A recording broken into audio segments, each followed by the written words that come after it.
शांताकारं भुजगशयनं पद्मनाभं सुरेशं विश्वाधारं गगनसदृशं मेघवर्णं शुभांगं लक्ष्मीकान्तं कमलनयनं योगिभिर्जागनत्यं वन्दे विष्णुं भवहरं सर्वलोकैकनाथं यं ब्रह्मा वरुणेन्द्ररुद्रमरुतस्तुवन्ति दिव्यस्तवै वेदैः साङ्गपदक्रमोपनिषदे गायन्ति यं सामगा ध्यानावस्थि तद्गतेन मनसा पश्यन्ति यं योगिनो यस्यान्तं न विदुसुरासुरगणा देवाय तस्मै नमः देवाय तस्मै नमः।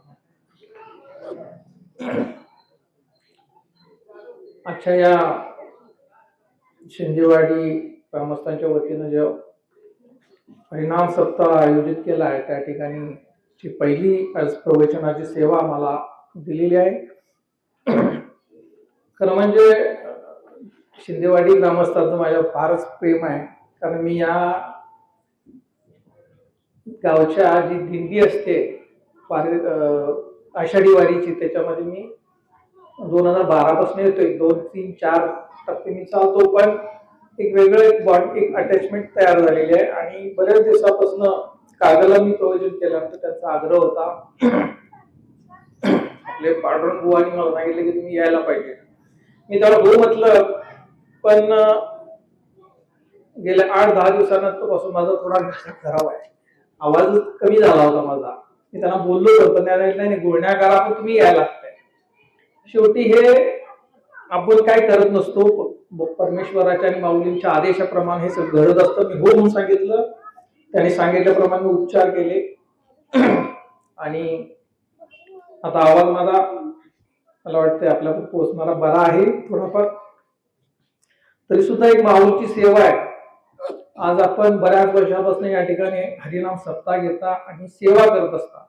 आता ही सेवा आपण करतो की परमेश्वराकडे करून घेतली जाते, यावरती आपण विचार करू। कर्म ह्याच्या मागचं उद्दिष्ट आहे आणि त्याच्यावरती आपण बोलणार आहोत। कुठली ओवी भगवंत माऊलींची आजच्या प्रवचन सेवेला घ्यायचं हे जेव्हा विचारात होतं, त्यावेळेला सुरुवातीला माझी वेगळी ओवी मी विचार करत होतो। परितया पाशी पांडवा मी हरपला दिवसा वाटली तर नाम भूषुभरला तरी ती मासा, ह्याच्यावर मी करायचं मी ठरवलं होतं। पण नेमकं 7-8 दिवसांत एक डॉक्टर आहे, त्यांच्याशी चर्चा करता करता एक ओवी विचारात आली। 12व्या अध्यायातली ओवी आहे। 12वा अध्याय म्हणजे भक्ती योग। भगवंतानी जी लीला केली त्याच्यामध्ये गीता सांगितली आणि त्या गीतेमध्ये 18 अध्याय आहेत आणि 18 अध्यायातला 12वा अध्याय जो आहे अत्यंत महत्वपूर्ण आहे, भक्ती योग। त्या भक्ती योगातली ही ओवी आहे। ओवी आहे 117वी 12व्या अध्यायातली। परी मनी वाचा देहे जैसा जो व्यापारू होय, परी मनी वाचा देहे जैसा जो व्यापारी होय, तो मी कृतू आहे ऐसे मी म्हणे।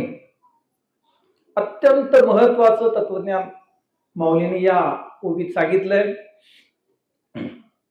खरं म्हणजे या ज्ञानेश्वरीमध्ये 9000 ओवी आहेत आणि प्रत्येक ओवी जी आहे ही त्याचं चिंतन करावं, मनन करावं आणि शेवटी अनुभूती घ्यावी। आज आपण बघतोय की आपल्या इथं बरेच लोकांना पाठांतर फार आहे। मी जेव्हा वारीत जातो त्यावेळेला मुखोद्गत आहेत, बरेचसे अभंग आहेत, हरिपाठ मुखोद्गत आहे। पण मुखोद्गत असण्यानं आपलं काम होतंय का हा विषय आहे। आपण पूर्वी बघा, अजूनही इथं असेल, पूर्वी आम्ही लहान असताना आमच्या घरी आमची आजी आई पाणी आणायला जायचे, डोक्यावरून घागर भरून आणायचं। डोक्यावरून पाणी आणलं, त्यांचा घसा कोरडा पडलेला असायचा, अंगातनं घामाच्या झळा यायच्या। डोक्यावर पाणी आहे, घागर भरलेली आहे, पण त्या पाण्याचा एक थेंबही त्यांच्या जर मुखात गेला नाही तर घसा कोरडा राहतो। पाण्याचा उपयोग आहे तहान भागवणं। आपल्या डोक्यावरती पाण्यानं भरलेला घडा आहे पण घसा कोरडा आहे। तसंच आपली परिस्थिती आहे। आपल्या समोर माऊलीने दिलेलं एवढं मोठं हंडा आहे, पण त्या हंड्यातले 1-2 थेंब आपण आत घेतो का याचा विचार करणं हे खरं गरजेचं आहे. अनुभूतीचं ज्ञान म्हणतो आपण त्याला. अनुभूती म्हणजे काय? हे अनुभूतीचं ज्ञान हे दुसऱ्यानं सांगून ऐकून येण्यापेक्षा आतून कळायला लागतं. साखर बघा, साखर पहिल्यांदा साखर गोड आहे हे बऱ्याच लोकांनी, आई वडिलांनी, आजोबांनी सगळ्यांनी सांगितलं असेल, पण गोड म्हणजे काय आपल्याला माहिती होतं का तेव्हा? पण जेव्हा साखरेचा खडा जिभेवर पडला त्यावेळेला कळलं की हे गोड आहे.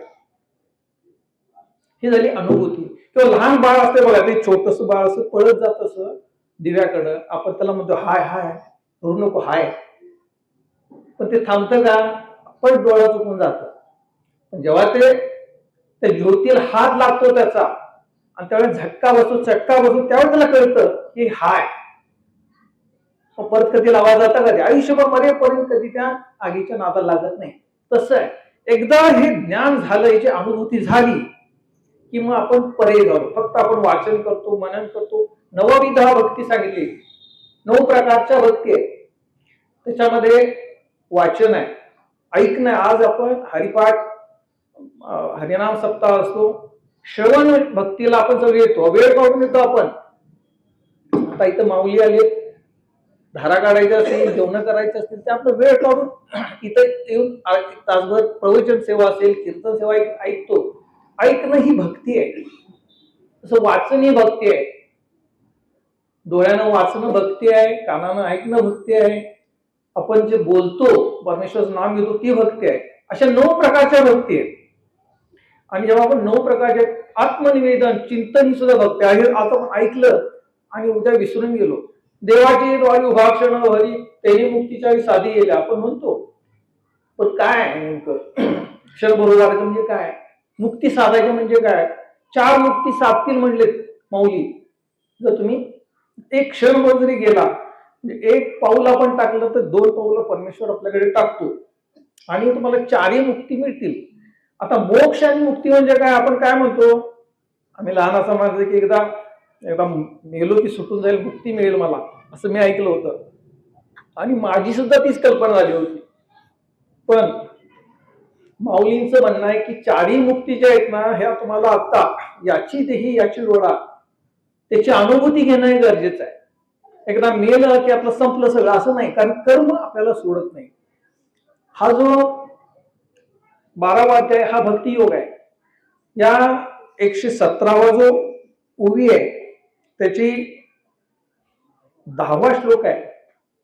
भगवंतानी 10व्या श्लोकामध्ये अर्जुनाला सांगताना सांगितलंय, अभ्यासे समर्थोसी मत कर्म परमो भव. अभ्यासे समर्थोसी मत कर्म परमो भव मदवर्तपी कर्माणी कुर्वन्न सिद्धीसे व्याप्सिसी. काय गंमत आहे याची थोडीशी पार्श्वभूमी समजून घेऊ. भगवंतांनी आपल्याला एवढी मोठी कृपा केली, लीला केल्या, रामायण घडलं, महाभारत, या शेवटी कथा असतील, आपण म्हणतो जशा बोधकथा, ही बोधकथा सुद्धा असू शकेल, नाही असे नाही, घडलेलं पण असेल. पण महाभारत नावाची घटना आपल्या भारतामध्ये घडून गेली, 4-5 हजार वर्षापूर्वी घडली. आपण काय म्हणतो? महाभारत म्हणजे काय? कौरव पांडवांचं भांडण आहे, युद्ध आहे, भाऊबंदकी आहे. आपल्याकडे कसं असतं, अगदी त्या बांधावरनं भाऊबंदकी सुरू होते, तशी ती भाऊबंदकी तेव्हा होती. असं सगळ्यांचं एक आपण मत करून घेतलंय. पण तसं आहे का? जेव्हा त्याच्या खोलात जात नाही तोपर्यंत कळत नाही. महाभारत ही एक फार मोठी घटना आहे आणि आपलं महत्भाग्य असं आहे की ही घटना आपल्या या देशात घडलेली आहे आणि त्याच्यामधलं फार मोठी जीवनाचं तत्वज्ञान सांगितलंय. महाभारत म्हणजे काय? 4 गोष्टी आहेत त्याच्यामध्ये, धर्म, अर्थ, काम आणि मोक्ष. धर्मेच अर्थेच कामेच मोक्षमच भरतर्षभ यदि हस्ती तदन्यत्र यज्ञ हस्ती तदन्यत्र. म्हणजे ह्या धर्म, अर्थ, मोक्ष आणि काम, ह्या 4 ज्या गोष्टी आहेत ह्याच्यापासून सगळं जीवन घडलंय आपलं. आता धर्म म्हणजे काय हे जर विचारलं तर भगवा, हिरवा, निळा आणि कुठला नारंगी, तिरंगी अशा पद्धतीचा धर्म अशा आपल्या सगळ्यांच्या कल्पना होऊन गेलेल्या आहेत. धर्म असा गुंडळून ठेवलाय सगळा. पण महाभारतातला जो धर्म आहे त्यांनी सांगितले धर्म म्हणजे काय? धर्म म्हणजे सत्य, अहिंसा, अस्तेय, ब्रह्मचर्य आणि अपरिग्रह या 5 गोष्टींचं पालन करणं म्हणजे धर्म आहे. सत्य बोलणं, अहिंसा, हिंसा न करणं, अपरिग्रह म्हणजे सगळं मला पाहिजे म्हणून ठेवायचं. 4 पिढ्यांच्या पुढच्या कशा तयारी करता येतील.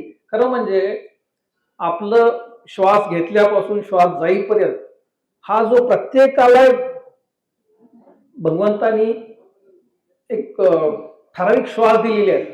हे एकदा श्वास शेवटचा निघून गेला की आपण आपलं सगळं टाकून निघून जातो. ह्या मसनामध्ये जर आपण एकदा गेलो तर आपल्या 7 बाऱ्यावरती 50 एकर 100 एकर जमीन आहे, 200 एकर जमीन आहे, 5-6 गाडी आहेत गॅरेजला.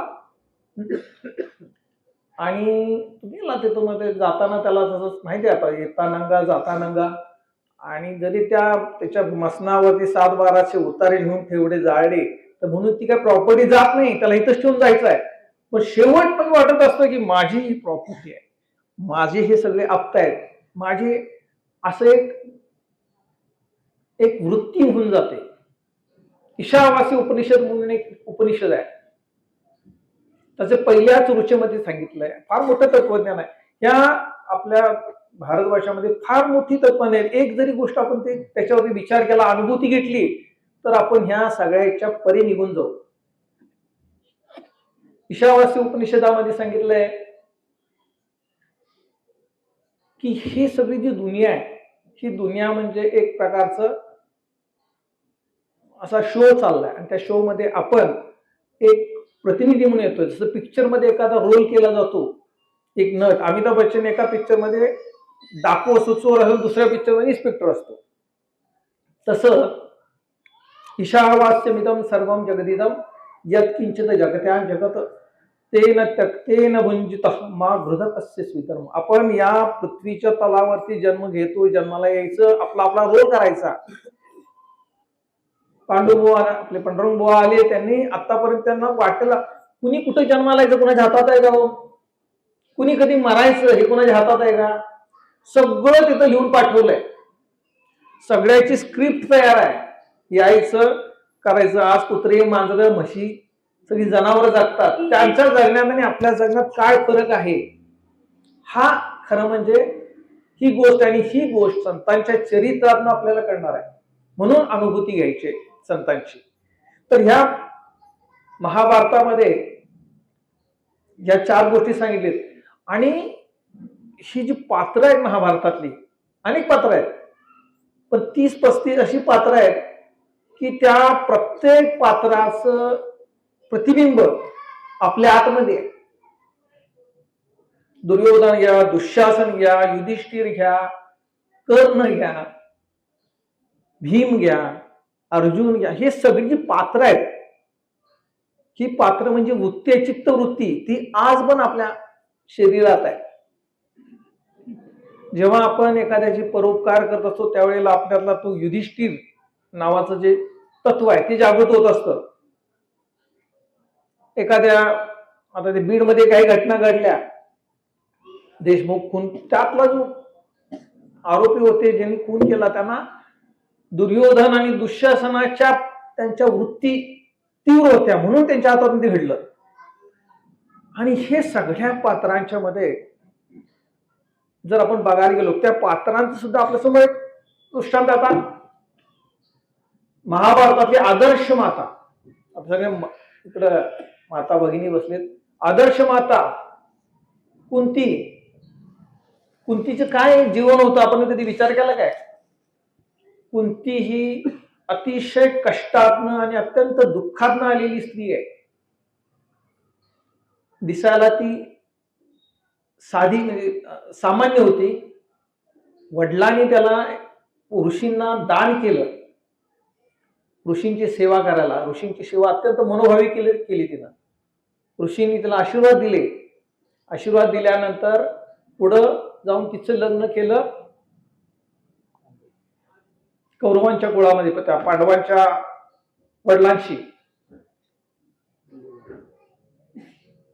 वडिलांशी लग्न झालं आणि तो होता वीक होता, पंडुरोग सदृश्य रोग त्याला झाला होता, अत्यंत कृश असा होता.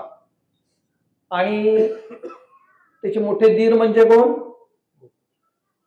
धृतराष्ट्र. ते आंधळे असल्यामुळे त्या पंडुराजाकडं त्यांचा कारभार होता. मोठा भाऊ समजा आजारी असेल तर आपण काय करतो, तू बघ शितेवाडी, त्यांना सांभाळायचं, अशा प्रकार सुरू होता. मुलं झाल्यानंतर मुलांच्या वाद लागले की ही माझ्या वडिलांची खरी म्हणजे प्रॉपर्टी, अशा पद्धतीने सुरू झालं. कुंतीला आणि पंडुराजाला हे राज्य सोडून जायला लागलं, जंगलात राहायला लागले. जंगलात त्यांना 5 मुलं झाली आणि 5 मुलांचं संगोपन त्या मातेने जंगलात सुरू केलं. प्रत्येक मुलगा आपला अत्यंत कर्तृत्ववान व्हायला पाहिजे म्हणून अत्यंत मनापासून त्यांनी मुलांचं संगोपन केलं. आजची परिस्थिती आहे का बघा, आपला मुलगा कुठं जातोय, काय करतोय, त्याची मित्र कोण आहेत हे बघण्याचं खरं करतं जर काय काम असेल तर ते मातेचं आहे. कुंतीनं शेवटपर्यंत जंगलामध्ये मुलांचं संगोपन केलं. जेव्हा पांडवाचा मृत्यू झाला पंडुराजाचा, त्यावेळेला त्यांना परत बोलवण्यात आलं. मोठे त्यांचे सासरे भाऊ होते, त्यांनी परत बोलवून घेतलं आणि त्यांना सोबत तिथं ठेवलं. पण हे परत राज्य हडपतील म्हणून अतिशय अन्याय अत्याचार व्हायला लागले मुलांवरती. तरी सुद्धा कुंतीनं मुलांच्या कर्तृत्ववान कसे होतील याकडे ते लक्ष द्यायचे आणि अत्यंत दुःखात तिनं आपलं जन्म व्यतीत केला. पण मुलांच्यावरती संस्कार तिनं कधीही टाळू दिले नाही. तसंच आपलं आजच्या जमान्यात जर बघितलं, सचिन तेंडुलकरच्या आईने फार मोठे त्याग केलेला आहे.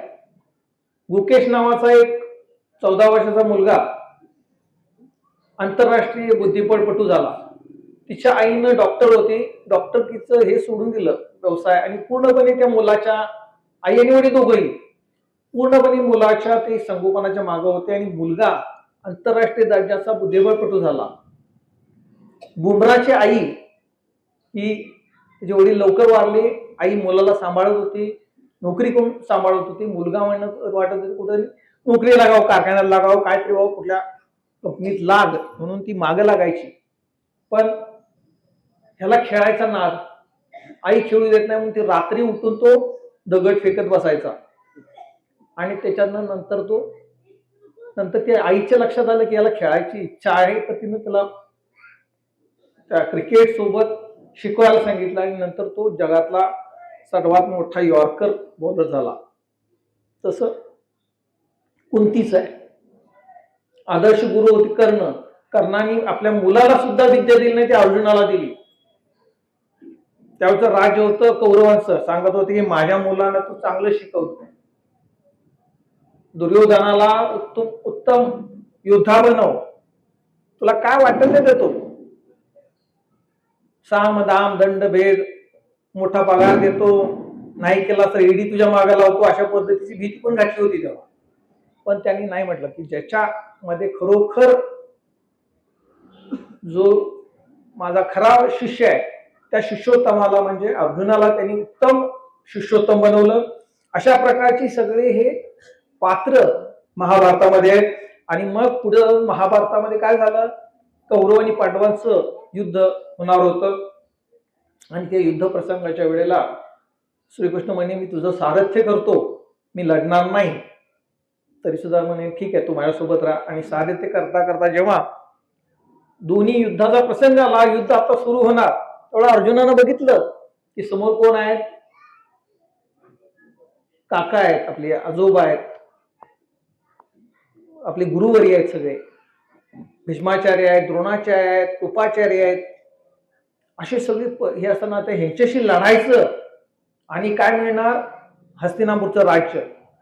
त्याला एकदम तो डिप्रेशन मध्ये गेला. त्याला काय कळलं ना काय झालं, म्हणजे मी काय लढत नाही, कृष्णा हे घे, मी थांबतो बा, मला हे असलं ह्या लोकांना मारून मला जर मिळत असेल तर त्याच्यापेक्षा मला काही नको, मी अगदी भीक मागून खाईन, या वृत्तीला तो आला. त्यावेळेला भगवंतांनी ती लीला केली आणि ही भगवद्गीता सांगितली.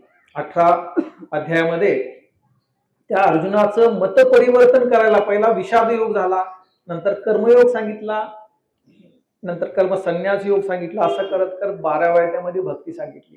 पूर्ण ज्ञानेश्वरीमध्ये किंवा या भगवद्गीतेमध्ये कर्म, भक्ती आणि योग या त्या 3 गोष्टीवरती फार मोठा भार दिलेला आहे. आता ही जी गीता आहे, भगवंतांनी जी गीता सांगितली आहे ती आहे संस्कृतमध्ये. त्यावेळेच्या लोकांना संस्कृत अजूनही काही कळत नाही. त्यावेळेला कळत नसल्यामुळं माऊलींनी आपल्या सगळ्यांची एवढी मोठी एक कृपा करून ठेवली की त्यांनी याचं ट्रान्सलेशन केलं, मराठीत भाषांतर केलं त्यावेळच्या प्राकृतात. आणि भाषांतर करत असताना नुसतं भाषांतर केलं नाही, तर त्या प्रत्येक उवीच्या मागचं जे ज्ञान आहे ते ज्ञान त्यांनी त्यांना आतून स्फुरलेलं ज्ञान, त्यातनं ही तयार झालेली ज्ञानेश्वरी आहे. म्हणून तिची अनुभूती घ्यायची. नामदेवांचा एक अभंग आहे, ज्ञानराज माझी योगी यांची माऊली, जेने निगमवल्ली प्रकट केली, गीता अलंकार ज्ञानेश्वरी, ब्रह्मानंद लहरी प्रकटली. आणि काय म्हणतात, नामा म्हणे ग्रंथश्रेष्ठ ज्ञानदेवी, एक तरी ओवी अनुभवावी. मग आता या ओवीचा अनुभव घेणं हे सगळ्यांचं आपलं ध्येय असायला पाहिजे. आपण सगळं वाचू करू, पण एका तरी ओवीचा अनुभूती आपल्याला कशी मिळेल याच्यासाठी आपण प्रयत्न करत राहायला पाहिजे. कर्म, भक्ती आणि योग या 3 गोष्टी यातले महत्वाच्या. ही ओवी जी आहे ही अत्यंत गहन अर्थ लपलेलं आहे. छोटस वाटतं,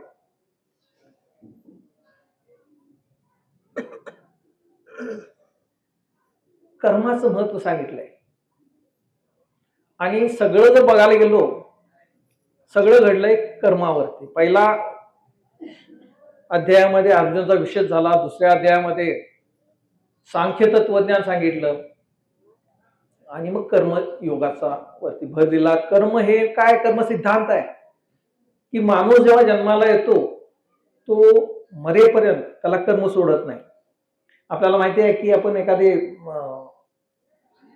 आग्यामूळ असतो, आग्यामूळ जर उठला तर त्याची माशी असते ती पाण्यात गेलं तरी सोडत नाही. तसं कर्म आहे.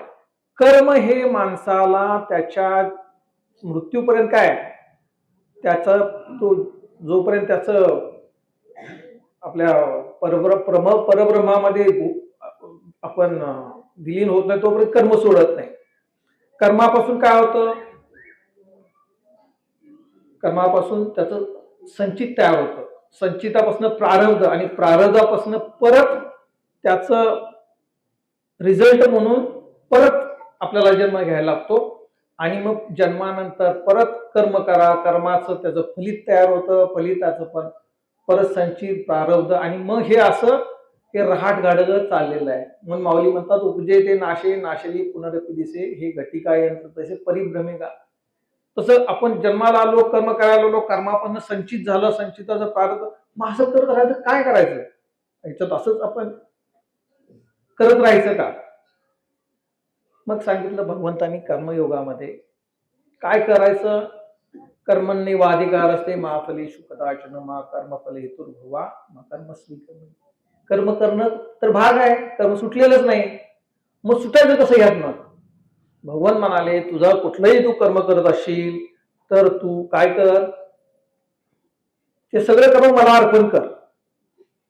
मी जे करतोय हे तुझ्या इच्छेनं, तुझ्या आदेशाप्रमाणे करतोय. हे जेव्हा आपण करायला लागतो त्या कर्माचा दोष आपल्याला लागत नाही, आणि त्या कर्माच्या बंधनात आपण बंद होत नाही, आणि मग त्यातून हळूहळू आपल्याला सुटायला लागतं. हे खरं म्हणजे भक्ती योग हा अत्यंत सोपा म्हटलं जातं. हे कर्म योगाचं सुद्धा तत्व आहे. भक्ती करणं हे सुद्धा कर्म आहे. भक्ती करणं हे सुद्धा कर्म आहे. त्यामुळे कर्माचं रूपांतर भक्तीत झालं तर आपल्याला आपल्या खऱ्या स्वरूपापर्यंत पोचता येईल असं माऊलींनी सांगितलेलं आहे. एका ओवीमध्ये माऊली म्हणतात, आणि उदयस्तुचेनी प्रमाणे जैसे सूर्याचे न चालता चालणे, ते नैष्कर्मीची जाणे नैष्कर्मीची. फार मोठं तत्वज्ञान आहे. आता माऊली कुठल्याही 14 वर्षाच्या वयामध्ये माऊलींनी ज्ञानेश्वरी लिहिली. कुठल्याही शाळेमध्ये युनिव्हर्सिटीमध्ये PhD करायला गेलेले नव्हते. पण ह्या एका उभीमध्ये माऊलींनी जे आपल्यासारख्या सामान्य लोकांना, त्यावेळच्या लोकांना सुद्धा समजण्यासाठी जो दृष्टांत दिलाय, काय म्हणतात, आणि उदयस्तुचे प्रमाणे जैसे सूर्याचे न चालता चालणे. म्हणजे काय होतंय बघा, सकाळी आपण काय म्हणतो, मला पण अजून ही ओवी ऐकेपर्यंत त्याच्यावर अभ्यास कर मला पण वाटत होतं की काय होतंय, आपण सकाळी उठलो की सूर्य पूर्वेला उगवतो, संध्याकाळी पश्चिमेला मावळतो, हे आपल्याला माहित आहे. मास्तर पण म्हणायचे बघा, सूर्य कधी पश्चिमेला उगवतोय का? सूर्य उगवतो कुठं? पूर्वेला, मावळतो पश्चिमेला. आपलं मनामध्ये ठासून गेलंय की सूर्य हा इकडनं उगवतो इकडं मावळतो, इकडनं उगवतो इकडं मावळतो, म्हणजे सूर्य फिरतं इकडनं, पूर्वेकडनं जातो आणि पश्चिमेला जातो. ही सर्वांची कल्पना आहे. आणि अशीच कल्पना अनंत वर्षापासून लोकांची होती. 200 वर्षापूर्वी कोपर्निकस नावाच्या एका शास्त्रज्ञाला शोध लागला. असं नाही आहे, त्यानं फार अभ्यास केला आणि त्यानं सांगितले सूर्य हा स्थिर आहे, स्टेशनरी आहे, आणि पृथ्वी त्याच्या उन्नत फिरते, आणि त्याच्यामुळे सूर्याचं आपले दिवस रात्र होतात, ऋतू होतात, असं त्यानं सांगितलं. आपल्या भोवती फिरत फिरत फिरते. ही घटना कधी आहे? 200 वर्षापूर्वीची. त्यावेळी त्या कोपर्निकसला त्यावेळच्या त्या धर्मगुरूंनी अटक केली, त्याला फाशीला दिलं. हे असं होत नाही म्हणून माऊलींनी 700 वर्षापूर्वी सांगितलंय, आणि उदयस्तुचेनी प्रमाणे जैसे सूर्याचे न चालता चालणे, आणि नैष्कर्म्यपणे. सूर्याला काय पडलंय काय, इथं काय चाललंय, शिंदेवाडीत प्रवचन होत आहे का, आणि काय दंगल होत्या, आणि काय मारामारी होत्या, की कीर्तन होत आहे, तो आपला आपल्या आपल्या पद्धतीने येतो जातो. कोण जन्मलं कोण मेलं काही फरक पडत नाही. अनेक वर्षापासून त्याच हे सुरू आहे. तो कसा आहे? अलिप्त आहे. त्याला भगवंतानी सांख्य योगामध्ये सांगितलंय, अलिप्त राहणं सूर्यासारखं. सूर्य आता ह्या दिव्याच्या प्रकाशामध्ये चोरी झाली, प्रवचन झालं, काही फरक पडत नाही त्याला. जसं तुम्ही अलिप्त जेव्हा व्हाल ह्या सगळ्या आपल्या सृष्टीतनं, ह्या मायेच्या जाळातनं, त्यावेळेला तुम्ही परमेश्वराच्या जवळ गेलेले असता. जसं नाळाचं आपण खोबरं असतं, ओलं असताना किती खोबरं काढायचा प्रयत्न केला तर निघत नाही, पण जेव्हा नारळ ते वाळतो त्यावेळेला त्याचं खोबरं आपोआप निघतं. तसं जेव्हा तुम्हाला परमेश्वर आपल्यामध्येच वसलेला आहे, आपण परमेश्वराचेच रूप आहे हे जेव्हा कळतं, त्यावेळेला काही करायला लागत नाही, आपोआप हे मग दिवसाचे आपले हे सगळे व्यापार जे आहे, हा व्यापार असा घडत राहतो. कर्म हे सुरू आहे आपल्याला. कर्माला कुणीही कर्म थांबवू शकतो. आज मी ठरवलं मी कर्मच करत नाही, कारण त्याचा कर्माचा दोष लागतो. चांगला असो किंवा वाईट असो, चांगल्या कर्माचे पण चांगले पुण्याचे फळ मिळतात म्हणतात, पण ते फळ जे आहे ना ते आपल्याला खाल्ल्याशिवाय चाखल्याशिवाय जाता येत नाही. मग ह्यातनं सुटण्यासाठी जो मार्ग आहे त्यासाठी माऊलींनी परी काया वाचा म्हणे जैसा जो व्यापार होय, मनानं वाचेनं आणि शरीरानं ज्या पद्धतीने व्यापार चाललेला आहे, त्या व्यापारामध्ये तुम्ही काहीच ढवळाढवळ करू शकत नाही, किंवा करायची इच्छा तुम्ही केली तरी होणार नाही. पण आपली समजूत अशी असते की नाही नाही मी करणार आहे, मला ना ते करायचं आहे. आणि जेव्हा हा मी येतो त्यावेळेला परमेश्वरापासून आपण लांब गेलेलो असतो. आपण आहे, मी आहे. जेव्हा आता समजा एक मनुष्य, आता मी आता या ठिकाणी आलो मुंबईहून, बऱ्याच गोष्टी अडथळ्याची शर्यत करत करत आलो. काल तिथं रस्ता बंद होता, ट्रेननं आलो. पण मी इथं आलो ही मी म्हणतोय. उद्या समजा माझ्या बाहेर गेलेला श्वास आत आलाच नाही परतू, त्यावेळेला काय होईल? मी मंत्रालयाचा अधिकारी असो किंवा चपरासी असो किंवा मंत्री असो, हजारो कोटी रुपयाचा मालक असो, ज्या वेळेला गेलेला श्वास परत येत नाही त्यावेळेला त्याची सगळ्याच किंमत झिरो होते. त्याचे आई वडील असतील, त्याची मुलं असतील, त्याची पत्नी असेल, त्यांची अवस्था काय होते? रडतील थोडा वेळ, पण 1 तासभर 2 तास झाला की म्हणतील आता उचला. बॉडी म्हणणार त्याला, ठीक आहे. केशव जाधव म्हणणार नाहीत ती बॉडी आहे, आता उचला न्या. आणि हे नेत असताना तुमच्यासोबत काय येतं? एक कथा अशी आहे, एक राजा आपल्या प्रधानाला म्हणतो की प्रधानजी, आपलं कुटुंब, कर्म आणि संपत्ती ह्याच्यापैकी आपल्यासोबत काय राहील?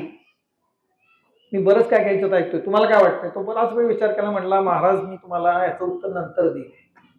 आणि 2 दिवसानंतर तो आजारी पडला. विचार, महाराज त्याला बघायला गेले, बघून आले आणि त्या आजारपणात त्याचा मृत्यू झाला.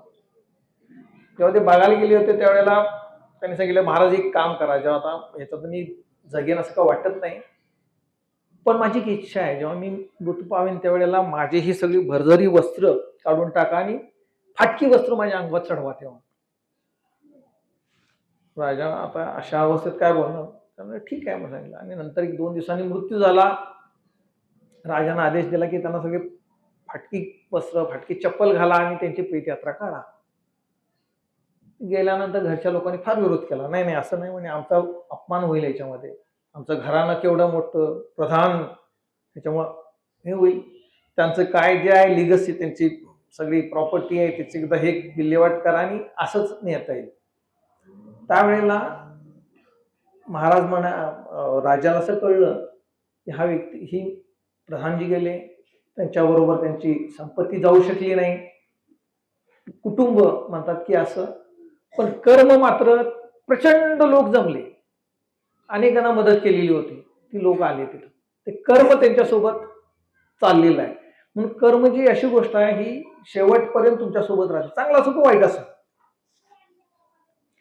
आणि जेव्हा माऊलींनी अनेक ओव्यामध्ये सांगितले की जेव्हा आपला प्राण जात असतो त्यावेळेला आपली कर्म आठवली जातात आणि त्या कर्माच्या दाहकतेमुळं प्राण लवकर निघत नाही बघा. ते असं हे होतं, टाटा घासतं वगैरे. म्हणजे हे संस्कार आहेत आपले, हे आपल्याला शेवटपर्यंत सोडत नाहीत. मग आपल्याला असं ह्या देह टाकून जायचं का? एक लक्षात घ्या, भगवंतानी हा जो आपल्याला देह दिलाय, ही जी फार मोठी आपल्यावरती भगवंताची कृपा आहे. महिला असू देत, पुरुष असू देत. महिलांना जन्माला आलो म्हणून मग भगवान काय माझं वाईट केलं काय असं म्हणायची गरज नाही. कारण प्रत्येकाला अधिकार आहे, प्रत्यक्ष या देहातनं डायरेक्ट आपण भगवंतामध्ये विलीन होऊ शकतो. हे अनेक संतांनी आणि संत स्त्रियांनी दाखवून दिलेलं आहे. कसं आहे, आपल्याकडं इलेक्शन आहे उद्या परवा. आता या इलेक्शनमध्ये एका माणसाला किती मत असतात? एकच मत असतं. मग तो अंबानी असू दे, हजारो कोटीचा मालक आहे, आणि त्या अंबानीच्या फॅक्टरीत काम करणारा चपरासी असू दे, त्याने गाडी तिथे लावायची, लाईन मध्ये उभं राहायचं आणि एकच वेळा बटन दाबायचं. आणि त्यानंतर त्याच्या शिपाईने यायचं, एकच वेळा बटन दाबायचं. म्हणजे समता आहे, समानता जशी या इलेक्शन मध्ये आहे. मग आता हे एवढं मोठं आपल्याला दिलेलं वरदान आहे इलेक्शन मध्ये, पण त्या संविधानानं ते आपण त्याचा वापर कसा करायचा हे पण महत्वाचं आहे. यासाठी एक छोटी गोष्ट कथा आहे अशी की बकऱ्यांचा कळप असतो, फार बकरी असतात त्याच्यामध्ये. त्या बकऱ्यांच्या मध्ये असे पाठ तिथं पण पडलेले असतात. आपल्याकडे जशा आता पार्टी आहेत, बीजेपी, शिवसेना, काँग्रेस, राष्ट्रवादी, असे त्याच्यामध्ये पाठ झालेली असतात. मग त्यांची पण इलेक्शन लागते. मग त्या इलेक्शन मध्ये एक त्यांचा नेता येतो आणि म्हणतो, मी सगळ्या बकऱ्यांना यावेळेला मफलर, लोकरीचं मफलर देणार आहे, थंडी पडते. खुश झाले, बॅ बॅ करायला लागले. दुसरा आला, मी म्हणे तुम्हाला सगळ्या बकऱ्यांना मी लोकरीचं शॉल देणार आहे. अजून खुश झाले. तिसरा आला, म्हणे मी सगळ्या बकऱ्यांना लोकरीचं जॅकेट आणि पॅन्ट देणार आहे, मग कानटोपी देणार आहे. अजून खुश झाले. सगळीकडे बॅ बॅ बॅ बॅ ओरडायला लागले. म्हणजे आनंद झाला सगळ्यांना. कुठली योजनेमध्ये 1500 देणार आहे, काय 2000 देणार आहे, 3000 देणार आहे, असं जेव्हा कळतं त्यावेळेला आपल्याला कसा आनंद होतो, तसं त्या बकऱ्यांना खूप आनंद व्हायला लागला. आणि या सगळ्या आनंदाच्या क्षणामध्ये त्यात एक छोटस बकरी होती, ते विचारी होतं, विचार करत होते, काय सांगतो ते सगळे, आणि इतकी लोक काय खुश झाली. मग ते असं शांत होऊन आई म्हणते, अरे काय झालं बाळ, एवढी चांगली घोषणा केली, तू काय गप्प आहेस? तर आई म्हणले, ही लोक कुठून आणणार? हे देणार आहेत नोकरीच्या गोष्टी, पण लोक आणणार कुठं नाही. आईच्या म्हणल्यानंतर मग ते सगळ्यांनी ऐकलं, सगळ्या बॅब्या पण झालं. लोक हे त्या बकऱ्यांच्या केस ते भादून त्याच्यावर बनवणार होते. म्हणजे ह्या छोट्या बकरीला जे कळलं, तिने विचार केला आणि त्याचा ऐकलं, सगळ्या बकऱ्या गप्प बसल्या. त्यांना पण कळलं. म्हणून ते मला वाटते दादा कोंडकेचं एक गाणं बघा, ते गेली सांगून ज्ञानेश्वरी, माणसा परास मेंढरवरी. कदाचित अशा गोष्टीमुळे दादाला ते सुचलं असेल, दादा कोंडकेंना, माणसा परास मेंढरवरी गेली सांगून ज्ञानेश्वरीचा वापर केलाय. अशा छोट्या छोट्या अनेक गोष्टी आहेत माऊलींनी. या छोट्या छोट्या अशा दृष्टांतामधनं माऊलींनी आपल्यापर्यंत अत्यंत गहन, खरं म्हणजे हे जे ज्ञान आहे हे प्रत्येकाला अधिकार आहे. आपल्याला डायरेक्ट तिथून आपण जाऊ शकतो आणि कुठल्याही वयात जाऊ शकतो. जेव्हा आज मला कळलं की मला परमेश्वरापर्यंत जाणं, आता कसं आहे, पाण्याचा थेंब म्हणजे आपण सगळे पाण्याचे थेंब आहोत, आणि त्या पाण्याचा थेंब हा प्रत्येक अशा लोटक्यात किंवा कॅन मध्ये किंवा बॅरेल मध्ये बंद असलेले पाण्याचे थेंब आहोत. छोटा एखादं एक लोट काय समजा अगदी 10 मिलीलिटरचा आहे छोट, आणि पॅक आहे, त्या पाण्याच्या 10 मिलीलिटरच्या पाण्याच्या थेंबाला काय वाटतंय बुवा, काय वाटतंय की मी या 10 मिलीलिटर पाण्याच्या थेंबाचा अंश आहे. तो अगदी आपल्या आपल्यात मग्न असतो की मी याचा. दुसरं एक 5 लिटरचं पात्र आहे, ते पण पॅक आहे, आणि सगळी पात्र पॅक आहेत आणि समुद्रात डुबवून ठेवलेली आहेत. अर्धा लिटरच्या पाण्याचा थेंब काय म्हणतो, मी अर्धा लिटरच्या पाण्याचा त्या चंबूचा भाग आहे. एक कॅन आहे 10 लिटरचा, ते पाणी काय म्हणतं, मी 10 लिटर पाण्याचा, या अर्धा लिटर पेक्षा मी मोठा आहे, समुद्रात आहे. 1000 लिटरच्या पाण्यात 10,000 लिटरचा एक मोठा कॅन आहे, त्याच्यामध्ये पाणी आहे, त्याच्या पाण्याच्या थेंबाला काय वाटतंय, मी 10,000 लिटर थेंबाच्या पाण्याचा थेंब आहे. म्हणजे हे 10 मिलीलिटर पाण्याचं जे पात्र होतं, लोट काय समजा ते पॅक आहे, त्याला छेद केलाय, छोटस होल पडलं किंवा असे तुटलं ते, काय होईल? काय होईल? काय होणार नाही? पाण्यात ते लोटकं जर फुटलं तर काय होईल? पाणी बाहेर जाईल. मग त्यावेळेला पाण्याच्या थेंबाला विचारलं तर ते काय सांगेल? ते सांगेल मी या समुद्राच्या पाण्याचा थेंब आहे. संपूर्ण. आधी कोण होतं? लोटक्यातलं पाण्याचा थेंब. त्यापेक्षा हे 10,000 लिटर पाण्याच्या थेंबापेक्षा ते मोठं का हे मोठं? अदानी अंबानी कुणी असू देत, तुम्हाला जेव्हा कळतं की मी या संपूर्ण विश्वाचा जो मालक आहे त्याचाच मी अंश आहे, मग अदानी अंबानी मोठं का आपण मोठं? ते व्हायचंय जेव्हा. आणि सगळ्यांना सारखी संधी आहे. इलेक्शन मध्ये एक मत आहे ना, तसं आपल्याला परमेश्वराच्या ह्या पूर्ण सागरामध्ये मिसळायचं प्रत्येकाला संधी आहे. म्हणून देवांनाही दुर्लभ असलेला हा मानवी जन्म आहे. संत पण काय म्हणतात, तुकाराम बुवांचं पण अभंग आहे त्याच्यावरती, ती मुक्ती मागत नाहीत. न लगे मुक्ती धनसंपदा, संत संग देई सदा. संतांच्या संगतीत राहून या संपूर्ण आपला हा सागर जे आहे परमेश्वराचा जे लीला आहे, त्या लीलेमध्ये मग्न राहायला आवडेल आम्हाला. मुक्ती नको. 4 प्रकारच्या मुक्ती आहेत. हे सगळे संत हे त्यांच्या हयातीमध्ये जीव असेपर्यंत या 4ही मुक्त्यांचा त्यांनी आनंद घेतलेला आहे. सलोकता, समीपता, सायुज्यता, स्वरूपता. परमेश्वराचं स्वरूपाचं दर्शन झालं की ती मुक्ती मिळाली. परमेश्वराशी सोबत राहिलो, आज आपण इथे येतोय, ही एक प्रकारची मुक्ती आहे. परमेश्वराच्या समीप राहणं. आता फक्त त्या मंदिरात येऊन 12 तास बसणं अपेक्षित नाही. मग काय अपेक्षित आहे? प्रत्येक काम करत असताना त्याची आठवण ठेवली म्हणजे आपण त्याच्या जवळ आहे, समीप आहे. उपवास तो आहे. आपण काय एक दिवस उपवास संकष्टी करायची, सकाळी खिचडी खायची, हे खायचं आणि आपलं झालं. उपवास म्हणजे परमेश्वराच्या जवळ वास करणे.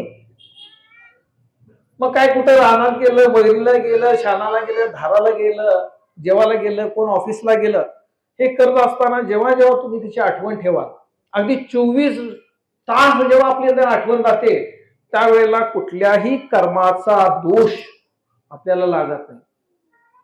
आपलं जे तत्व आहे, आत्मतत्व, हे या कर्माच्या दोषापासून पुसून टाकणं.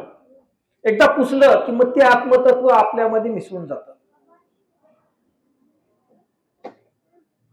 कसं काय?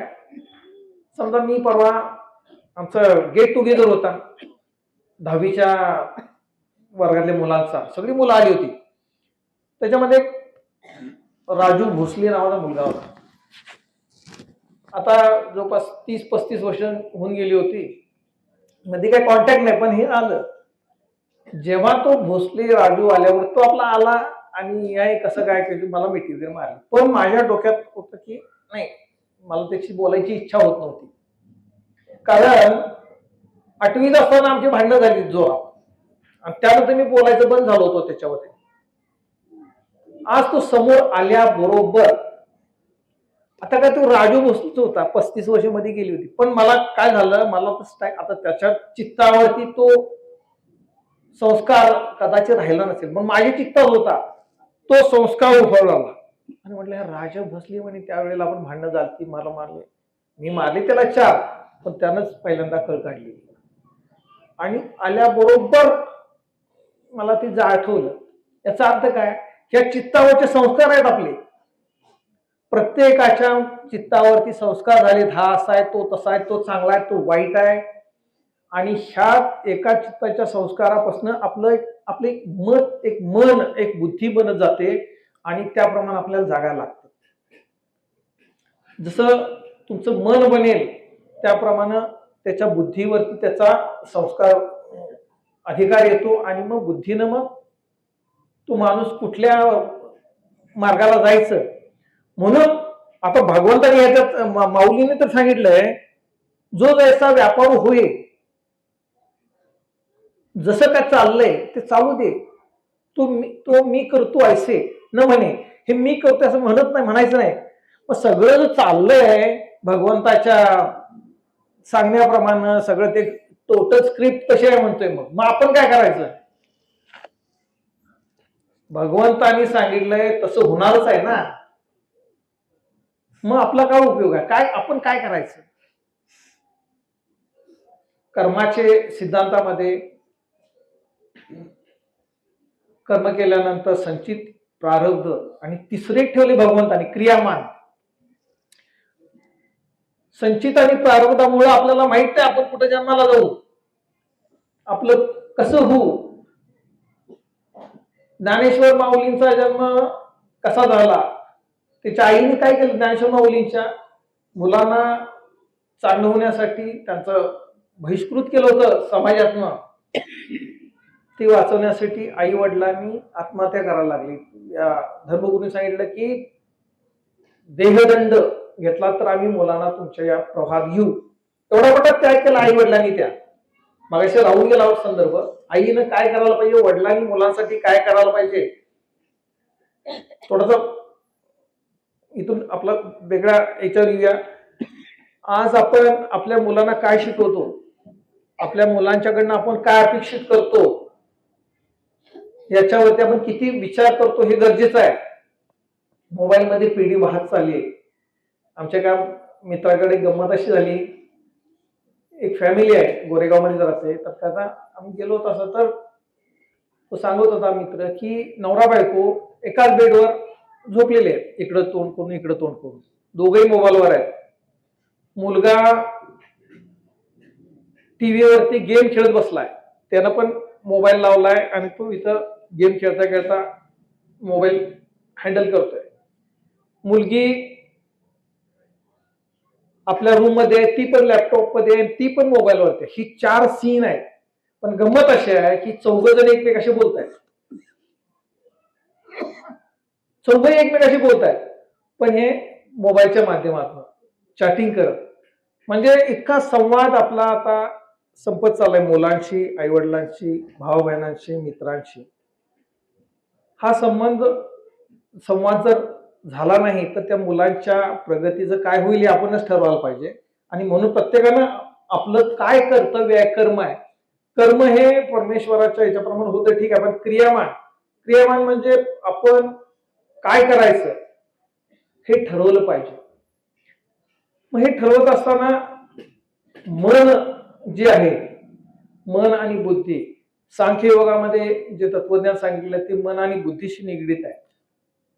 मन शुद्ध करायला पाहिजे, बुद्धी शुद्धी करायला पाहिजे. मग त्यासाठी यम, नियम, प्राणायाम, प्रत्याहार, आसन, ध्यान, धारणा आणि मग समाधी, ह्या 8व्या अंगाला जाणार आहेत. पण पहिल्यांदा काय सांगितलंय की तुम्ही मनाला शुद्ध करा. आता कर्मयोग करत असताना सगळं चाललंय व्यापार ह्याचा. मग कर्म काय करायचं आपण? तर कर्म करायचं म्हणजे प्रत्येक वेळेला आपण परमेश्वराची आठवण ठेवायची. हे करतोय मी, आज इथं आलो हे माऊलींच्या आदेशानं आलो असं म्हटलं. पांडुरंगभावांनी मला फोन सांगितलं यायचं आहे असं. इथं जे मंडळानं ठरलं की हे नेमायचं आहे, माऊलींचे आदेश आले. माझा घसा चालत नव्हता 4 दिवसापर्यंत. मी विचार करत होतो आता कसं. डॉक्टरांच्याकडे गुळण्या केल्या, आवाज आला. ही सेवा मला करायची आहे. आणि ह्या सेवेतनं 4 गोष्टी आपल्या कानावर पडणार आहेत. श्रवण सेवा आपण करते, श्रवण भक्ती आपण करायला इथं आलो. आणि ह्या इथून विचार घेऊन जायचा आणि प्रत्येक गोष्ट करत असताना आपण फक्त आठवण ठेवायची आहे की हे जे करतोय हे भगवंताच्या आदेशाप्रमाणे माझं चाललंय. कारण कर्म हे असं आहे, जरी आपण म्हटलं म्हणजे मांजर जसं दूध पिताना डोळे मिटून घेतं, त्याला वाटतं की जग कोण बघत नाही आपल्याला, ते आपण दूध पित असतो. तिथे दूध डोळे मिटून जात मांजर आहे. तसं आपण काही कर्म करत असलो तर त्याचा हिशोब ठेवला जातोय. फार मोठा अकाउंटंट तिथं आहे आणि त्याप्रमाणे तुमचं संचित बनणार आहे, प्रारब्ध बनणार आहे. मग भगवंताचा न्याय आपण बराचदा म्हणतो का, भगवंत मी एवढं देवाला जातो, मी रोज एवढं पाठांतर हरिपाठ म्हणतो, पण माझ्यासाठी असं काय घडतंय? बाजूच्याला मात्र बघा कसं आहे, त्याचं एवढी भरभराट चालली, काहीच करत नाही, इतका वाईट वागतो, पण त्याची भरभराट चालली. हे असला कसला न्याय देवाचा? असं वाटतं, स्वाभाविक आहे. पण भगवंताचा न्याय त्यांचं एक एक रेकॉर्ड बुक आहे आणि त्याचं प्रत्येकाला त्याच्या कर्माचं फळ कसं द्यायचं ठरलेलं आहे. एक दृष्टांत आहे छोटासा. एकदा दोन असे वाटसरू झालेली असतात आपल्या कामासाठी, आणि असं मंदिर असतं, तिथं गप्पा मारत बसला. तिसरा वाटसरू येतो. तो म्हणतो की कुठे चालला? तर आम्ही चाललोय यात्रेला, तर मला पण तिकडे जायचं होतं. माझं ते गप्पा मारत असताना भूक लागली. मग एक म्हणतो माझ्याकडे भाकरी आहेत, 3 भाकरी आणली आहेत. दुसरा म्हणतो माझ्याकडे 5 भाकरी आहेत. तो म्हणतो माझ्याकडे काही जेवण नाही बाबा, तुम्ही जेवा. तर नाही तसं नाही, तुम्ही या जेवायला. त्याला जेवायला घेतात. ते आपण 3 जण वाटून घेऊन सांगतात. मग वाटून घेऊन सांगितल्यानंतर मग म्हणतात कसं वाटायचं? 3घात 8 भाकऱ्या सेम वाटायच्या. तो काय म्हणतो 5 भाकरीवाला की आपण असं करू, प्रत्येक भाकरीचे 3-3 तुकडे करूया. म्हणजे 8 भाकरी आहेत, 3 तुकडे केले तर 24 तुकडे होतील. मग आपण 8-8 वाटून घेऊ. पण ते म्हणते 3 वाला म्हणतो ठीक आहे, कसं करू? हा तर ह्याच्याकडे काय नसते म्हणलं, तुम्ही दिलं तुम्ही खाईल. 3 जण ते खातात 8-8 तुकडे आणि झोपतात तिथं. सकाळी उठल्यानंतर दिवसभर संध्याकाळी झोपायच्या आधी दुसऱ्या दिवशी तो म्हणतात की आपण निघायचं आता. मग तो ज्याच्याकडे भाकरी नव्हती तो काय करतो, एक 8 सोन्याच्या मुद्रा असतात त्याच्याकडे, तो ते देतो. तुम्ही मला काल जेवायला दिलं त्याच्याबद्दल तुम्हाला बक्षीस, तुम्ही वाटून घ्या.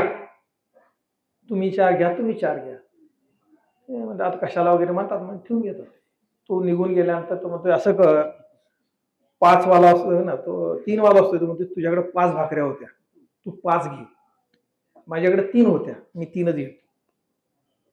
विचारणं असं नको म्हणते, आपण सेम करून घेऊ, मला काय नाही, तू 4 घे, मी 4 घेतो. नाही असं नाही म्हणते ते, तू आपण मिनिमच घेऊया. अहो म्हणजे तुमच्याकडे 3 भाकऱ्या होत्या, तुमच्याकडे 5 होत्या, माझ्याकडे 5 होत्या. नाही म्हणे तुम्ही 5 घ्या, मला 3 द्या. हा सगळा वाद विकोपाला गेल्यानंतर ते एक पुजारी येतो. पुजारीला म्हणतात हे असं ठरले, तुम्ही सांगा काय करायचं. त्याला वाटतं की बरोबर आहे, 2 जण निम्मे घ्यायला काय वाईट नाही.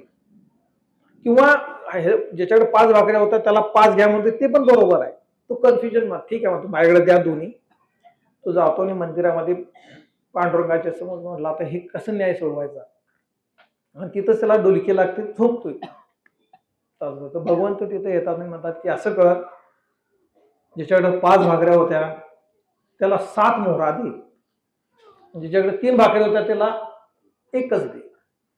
भगवंत हे काय, असला कसा न्याय तुमचा? त्यानं 3 भाकरीवाल्यांना पण दिल्याच भाकऱ्या.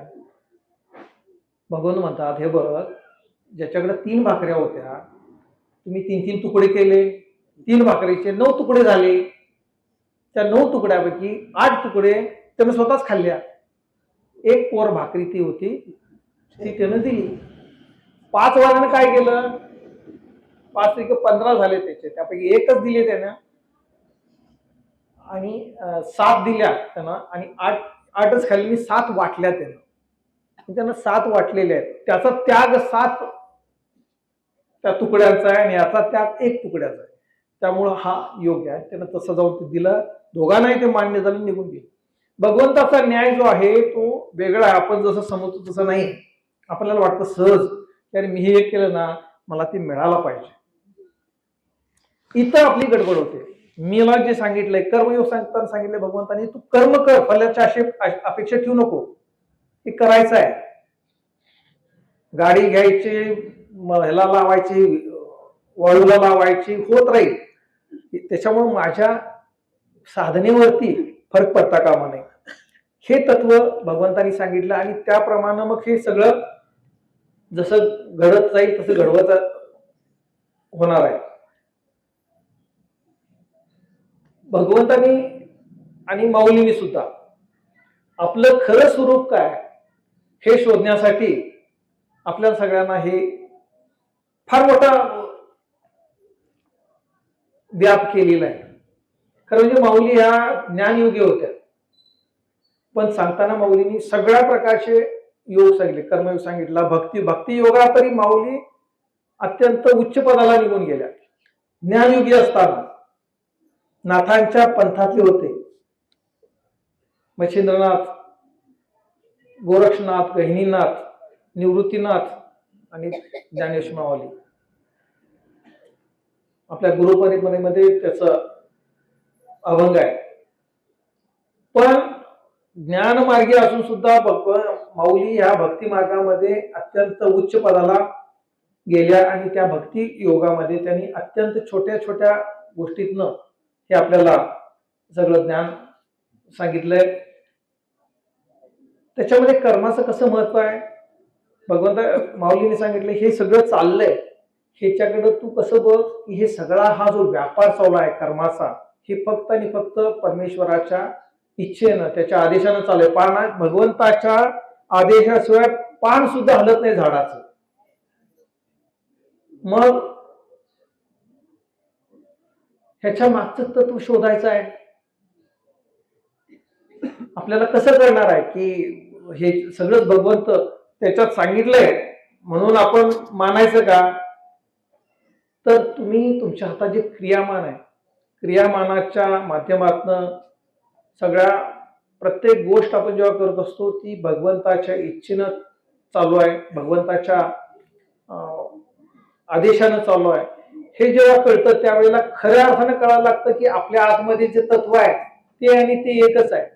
जेव्हा ते आणि हे एक आहे त्यावेळेला भेद राहत नाही. मधली जी मायेचा अत्यंत म्हटलं तर पातळ, म्हटलं तर पोलादी पडदा आहे भगवंताच्या आपल्यामध्ये. आरसा आहे, आरशामध्ये जेव्हा आपण उभा राहतो त्यावेळेला आपलं प्रतिबिंब दिसतं. पण त्या आरशावरती मळ पडले, धुळा पडलाय. तो धुळा जोपर्यंत जात नाही तोपर्यंत आपल्याला आपलं प्रतिबिंब त्या आरशात दिसणार नाही. हे क्रियामानानं काय करायचंय, पडकं घेऊन तो पडदा आपल्याला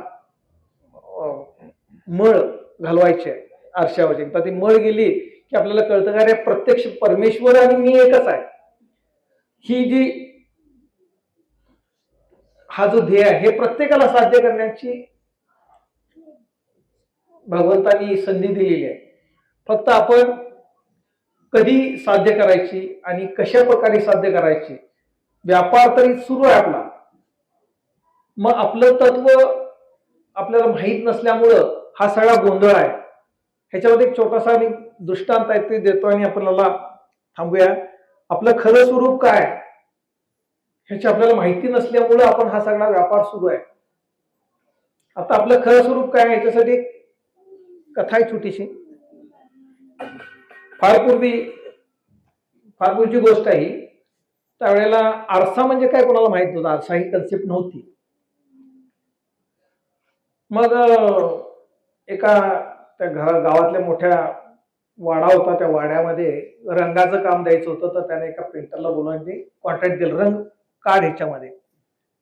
आणि त्याच्याकडे काच होती, अशी आरसा नव्हता, साधी काच होती. त्यानं त्याची काच त्या भिंतीला चिकटून ठेवली होती. मग हे लागलं रंगवाला आला, ते रंगवता त्याच्या लक्षात नाही आलं त्या काचेवरती पण त्यांना पेंट मारला. तो पेंटला ते पैसे दिले, निघून गेला. मग हे शोधायला लागला की मी इथं काच ठेवली होती ती कुठे गेली, त्याला काय दिसत ना त्या कलर मुळे. मग नंतर त्याला हात लागल्यानंतर लक्षात आलं की ह्याच्यामध्ये काढल्यानंतर ते जेव्हा त्यानं ती असं ठेवायला गेला त्यावेळेला एक बाजू रंगल्यामुळं त्याचा आरसा झाला, त्याला दिसायला लागलं ते काहीतरी. ते बघितल्यानंतर घाबरून गेला तो. हे तर म्हणजे समोरचं दिसायला पाहिजे, ह्याच्यामध्ये काहीतरी वेगळीच चित्र, काहीतरी वेगळी प्रवृत्ती दिसते, प्रकृती काहीतरी वेगळी दिसते ह्याच्यामध्ये. तो घाबरून गेला. त्यानं ते एका ह्याच्यात बांधलं आणि तो म्हटलं ह्याचा तो विल्हेवाट लावायची. त्यानं त्या मुरगुडच्या बाजारात घेऊन ठेवलेला ते विकायला. मग यायचे, बघायचे, प्रत्येक जण बघायचं आणि घाबरून निघून जायचं, हे काय तर वेगळं दिसतंय. मग आता MIDC त्याच्या चालू होतं आपला सायकल घेऊन डबा बिबा बांधला आणि चालू होता पहिल्या पाळीला. तर ते जाता जाता परत गेला, परत ते चाक फिरत्याला दिसायला त्याच्यावर, त्याला गंमत वाटायला लागली. त्याच्यात जाऊन बघितलं, त्याला पण अशी वेगळी प्रकृती दिसायला लागली. त्यानं असं केलं, ते पण असं करायला लागलं. डोळे मिटले तर ती पण प्रकृती डोळे मिटते. म्हणे काय तर भारी आहे. म्हणलं कितीला देणार? तो म्हणे 10 रुपये आहे. म्हणे 10 का माझ्याकडे नाही, ते एवढे 7-8 रुपये आहेत. दे म्हटलं. त्याने घेतला आणि ते घराकडे गेलं. ते कामावर गेला नाही, तो डायरेक्ट घरला गेला. 8ची शिफ्ट होती. जाऊ दे म्हटलं, हाफ डे टाकूया. आणि गेला घरी. ते दिवड्या होत्या पूर्वी, आपल्या दिवड्या असायचे, दिवडीत त्यानं ते ठेवलं, पडदा ओढून ठेवला आणि जाता उघडलं, बघितलं, परत परत त्याला ती दिसायला लागला. असा बाय केला, ते पण बाय करायला, मजा वाटली त्याला. ती जाऊन बघताना तिच्या बायकोनं बघितलं. ती म्हटली सकाळी 8चा डबा घेऊन गेलाय, डबा पण तसाच आहे ह्याला, आणि गडला गडबडीत आला, तेवढीत काय गेला, पडदा काय केला, काय भानगड सांगितलं पण नाही, आणि आला परत सायकल जातो म्हटलं. आता निघून गेलं. बायकोची जिज्ञासा चाळवली, हे काय प्रकार आहे. थोड्या वेळा ती गेली, तिने ते पडदा बाजूला केला. बाजूला केल्या केल्या ती किंचाळीच. किंचाळल्याबरोबर म्हातारी आली, गंगूबाई पाटील वाकलेली आली. म्हणजे काय काय झालं तुला? ती लागली रडायला. म्हणे यशोदे का रडतेस? तर म्हणे अहो काय बघायचं, दिवळीत बघा तुमच्या लेखाचं प्रताप काय झालं.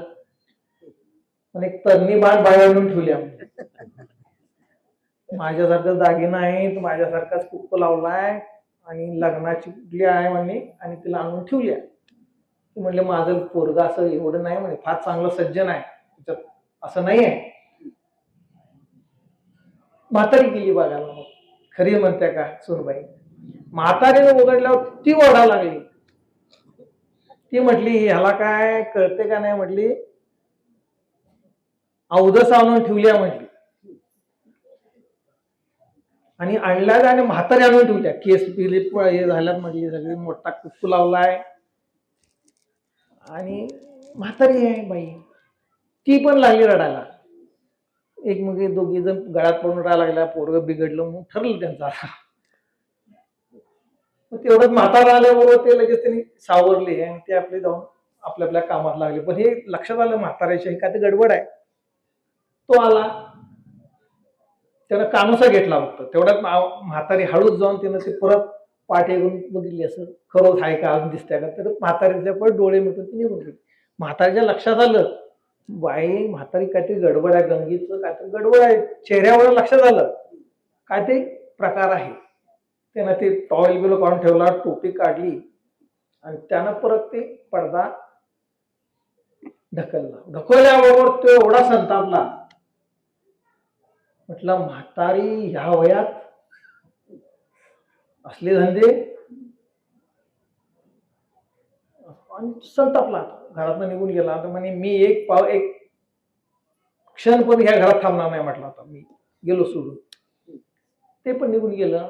आणि ते गेल्यानंतर मग ते गेल्या बाजूच्या गुरुजींच्या घरात. ते म्हणे गुरुजी असं असं घडलंय, आणि ते ती भाव आमचा नवरा गेलाय, त्याला बोलून आणा म्हटली. आजी म्हातारी गेले. गुरुजी म्हटलं काय झालंय, काय प्रकार आहे? तर म्हणे अहो असं झालं, त्या म्हातारीने ह्या वयामध्ये म्हातारा आणून ठेवलाय. म्हटले म्हातार चढ लागले.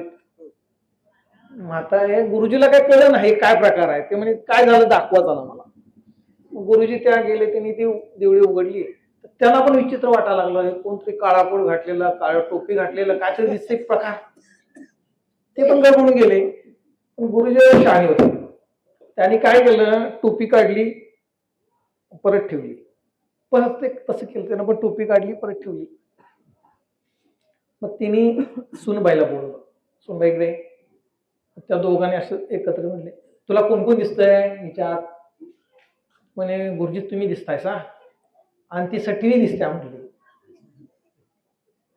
म्हणजे ही सटवीच होती खरं. दुसऱ्याला सटवी म्हणते, पण ती म्हणत असते स्वतःलाच. तसंच आपलं आहे.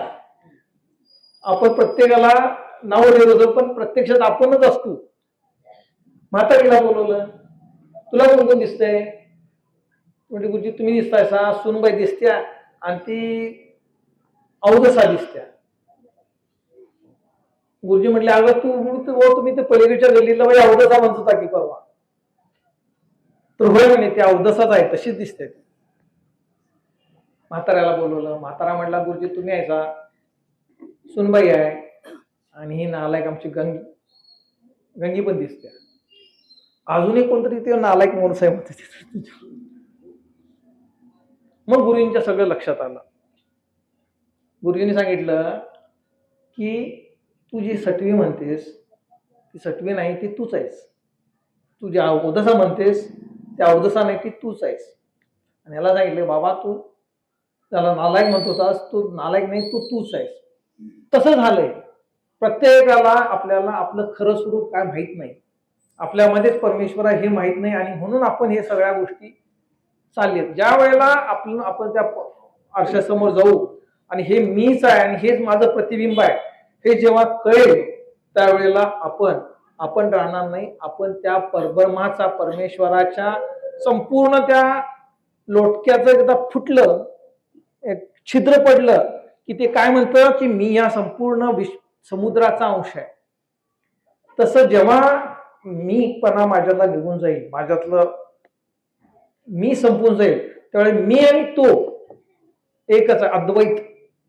आता आपण द्वैत अवस्थेत आहे, दोन गोष्टी आहेत. आपण दोन्ही माया आणि ब्रह्म ह्या दोन्ही एक आहेत, दोन आहेत असं आपल्याला आता वाटतं. पण जेव्हा या दोन्ही गोष्टी एकच आहेत, अद्वैत, हे एकदम हा जो पातळ पडदा आहे हा तुटल्याशिवाय जसं त्या लोटक्याचं छिद्र जातं, मग काय गरज नाही 10,000 लाख लिटरच्या पाण्यातल्या थेंबाला जरी वाटलं ना मी मोठा आहे, असं नाही आहे. हा संपूर्ण समुद्राच्या पाण्याचा अंश झालेला असतो. तसं आपल्याला एक छिद्र आहे, आपला एक पातळ पडदा आहे आपल्यामध्ये आणि परमेश्वराच्या मध्ये, तो समजून घ्यायचा आहे आणि आपल्याला त्या पडद्याला तोडायचा आहे.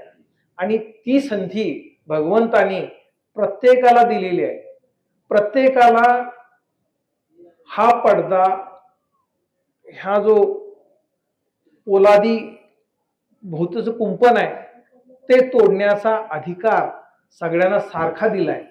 सगळ्यांच्याकडं तो अधिकार सारखा आहे, फक्त कळवून घेण्याची गरज आहे. आणि जसं जनावरांना कळत नाही, माणसाला कळतं. माणसाला माहिती आहे की आपण जनावरांसारखं सकाळी उठायचं, जेवण करायचं, कामाला जायचं, रात्री जेवायचं आणि झोपायचं, असं करता येणार नाही. आणि म्हणून भगवंताच्या या ज्ञानाचं माऊलीने अत्यंत सोप्या भाषेत ज्ञानेश्वरीमध्ये सांगितलंय, हरिपाठामध्ये सांगितलंय. हरिपाठ तर पाठ आहे सगळ्यांना, फक्त त्याचं अनुभूती घ्या, त्याची अनुभूती यायला पाहिजे. एक उभी घेऊन ते चिंतन मतन 4 मोक्ष 4 मोक्ष सिद्धी म्हणजे काय आहे हे जेव्हा आपण कळून घेऊ त्यावेळेला आपण प्रत्यक्ष परमेश्वराचं आपलं. नाही तर जोपर्यंत हे होणार नाही तोपर्यंत उपजेते नाशे नाशले पुनरपी दिसे हे गटिका यंत्र तैसे परिभ्रमिका, ह्या रहाट गाडग्यात आपण राहणार आहोत. या रहाट गाडग्यातनं बाहेर पडण्यासाठी भगवंताने आपल्याला सोपा मार्ग दिलाय. भक्ती आहे, कर्म आहे आणि ध्यान योग पण आहे, पण तो आपल्याला पसणारा नाही आहे. आपण आपलं भक्ती आणि कर्माच्या माध्यमातनं भगवंताच्या आपण पोचायचं. ही शिडी आहे, हा एक ब्रिज करून ठेवलेला आहे आणि हे ब्रिज संतांनी सांगितलेलं आहे. आणि ह्या संतांचं जे सांगणं आहे हे आपल्यासारखी लोक येऊन इथं सांगतात. 4 गोष्टी संतांच्याकडनं ऐकायचं, जे आपल्याला कळलंय पटले ते तुम्हाला सांगायचं.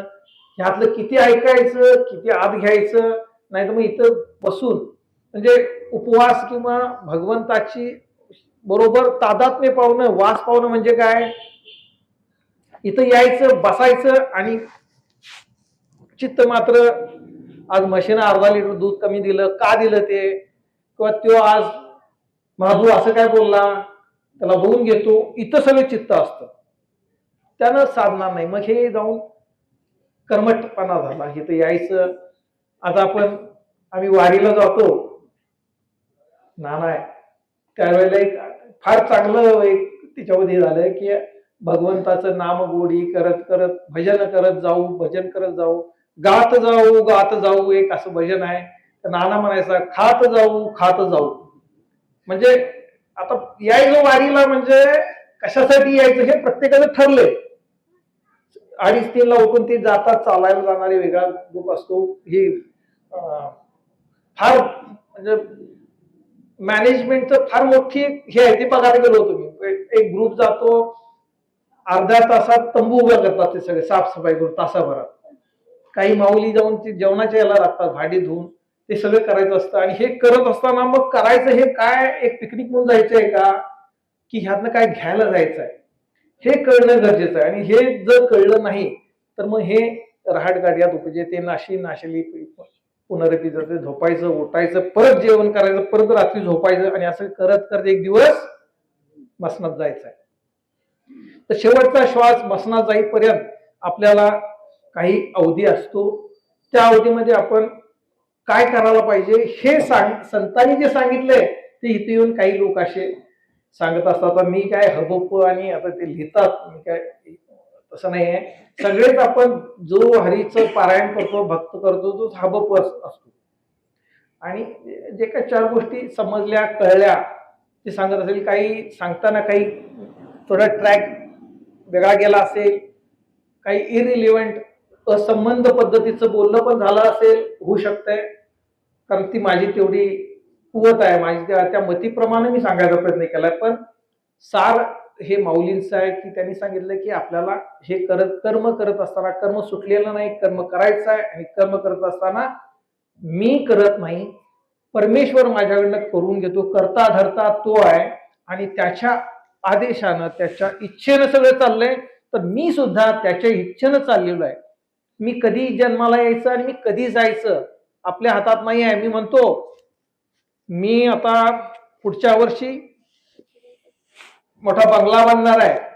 मी आता पुढचं मला प्रमोशन झालं की मी अमुक अमुक गाडी घेणार आहे. पण माहित नाही पुढच्या क्षणी काय होणार आहे. 1000 कोटीचे मालक ते सुद्धा वशिलेनं वाढू शकत नाहीत. तर अशा पद्धतीनं भगवंतांची ही आज जी सेवा मला दिलेली आहे ती मी माझ्या पद्धतीनं करण्याचा प्रयत्न केला. आता या ठिकाणी थांबू. पुंडलिक वरद हरी विठ्ठल श्री ज्ञानदेव तुकाराम.